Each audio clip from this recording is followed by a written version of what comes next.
संत तुकडोजी महाराज, कर्मयोगी संत गाडगे बाबा यांना माझा विनम्र अभिवादन. हवा वेगाने नव्हती, हवेपेक्षाही त्यांचा वेग होता.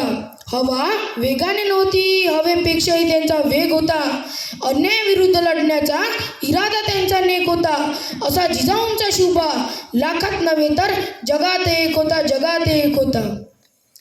आई भवानीचे पुत्र, हिंदवी स्वराज्य संस्थापक, राजाधिराज अधिराज महाराज, श्रीमंत श्रीमान योगी छत्रपती शिवाजी महाराज यांना माझा मानाचा मुजरा, मानाचा मुजरा. दैवत साऱ्या महाराष्ट्राचे, अधिराज्य जयांचे मनामनात, दैवत साऱ्या महाराष्ट्राचे, अधिराज्य जयांचे मनामनात, अशा छत्रपती शिवाजी महाराजांना वंदन करून करतो मी माझ्या भाषणाला सुरुवात. सन्माननीय व्यासपीठावरील मान्यवर, वंदनीय गुरुजन वर्ग व इथे उपस्थित असलेल्या माझ्या सर्व हिंदू बांधवांनो,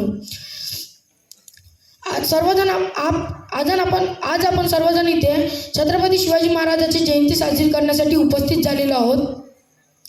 छत्रपती शिवाजी महाराज कोण होते? शिवाजी महाराज, जाणता शिवाजी राजा माझा एकच होऊन गेला. जाणता शिवाजी राजा माझा एकच होऊन गेला. इतिहासाच्या पानामध्ये नाव आपले कोरून गेला. छाती होती पोलादी ज्याची, डोळ्यात ज्याच्या अंगार, छाती होती पोलादी ज्याची, डोळ्यात ज्याच्या अंगार, त्याच माझ्या शुभाचा गरजा जय जयकार. सह्याद्रीच्या कुशीतून एक हिरा चमकला, भगवा तिळा चंदनाचा त्या शिवनेरीवर फडकला. शूरवीरांची आई धरणी, वीर शिवाजी पालनार, मावळ्यांच्या मनात जगवला अभिमान. असा हा राजा, संपूर्ण महाराष्ट्राची शान. माता जिजाऊंचा लेक तो मराठ्यांचा राजा होता.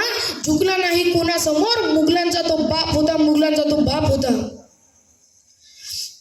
छत्रपती शिवाजी महाराज म्हणजे फक्त छत्रपती शिवाजी महाराज नव्हे.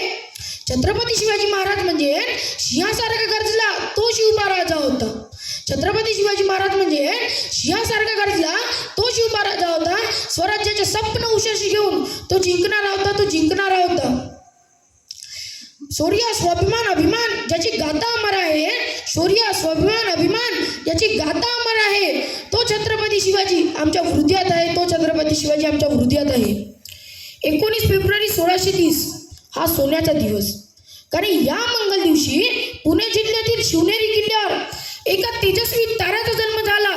तो तेजस्वी तारा म्हणजे माता जिजाऊ आणि शहाजीराजे भोसले यांचा पुत्र म्हणजे छत्रपती शिवाजी महाराज. लहानपणीपासूनच माता जिजाऊ त्यांना रामाच्या, कृष्णाच्या आणि मोठ्या शूरवीरांच्या गोष्टी सांगत असेल. जेव्हा शिवाजी महाराज 15 वर्षाचे झाले तेव्हा त्यांनी मावळ्यासोबत मिळून रायरेश्वराच्या मंदिरात जाऊन स्वराज्य स्थापन करण्याची प्रतिज्ञा केली. त्यांनी तोरणा किल्ला निघून स्वराज्याचे तोरण बांधले व त्याच्या प्रचंड विस्तारामुळे त्या गडाचे नाव प्रचंडगड असे ठेवण्यात आले. त्यानंतर त्यांनी कोंढाणा, पुरंदर, राजगड असे किल्ले जिंकले व स्वतःची राजमुद्रा तयार केली. त्यानंतर अफजल खानाची तह, पन्हाळका डावीड वेढा, सैन्य खानाचे आक्रमण, बादशहाची खेद अशा अनेक संकटातून त्यांना बाजीप्रभू देशपांडे, मुरारबाजी, तानाजी मालुसरे, येसाची कांग अशा अनेक मावळ्यांनी त्यांचे प्राण वाचवले. शेवटी माता जिजाऊंचे स्वप्न पूर्ण झाले. एक हिंदवी स्वराज्य निर्माण झाले. असे हिंदवी स्वराज्य संस्थापक छत्रपती शिवाजी महाराजांनी 3 एप्रिल 1680 रोजी अखेरचा श्वास घेतला. ते गेले. त्यांनी केलेले कार्य आजही आपल्या नवी प्रेरणा व उत्साह देतात. ते गेले पण ते आपली बुद्धी, आपलं बळ सगळे इथे सोडून गेले. त्याच गोष्टीवर प्रेरणा घेऊन एक नवीन छत्रपती उभा झाला.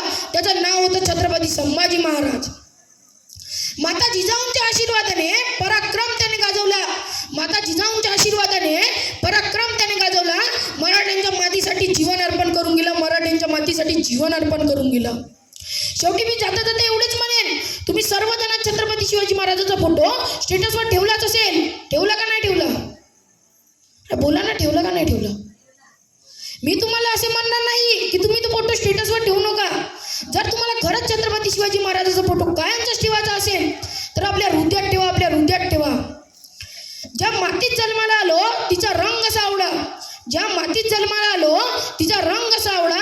सह्याद्री असो का हिमालय, मी छातीत ठोकून सांगतो, मी छत्रपती शिवाजी महाराजांचा मावळा, मी छत्रपती शिवरायांचा मावळा. धन्यवाद.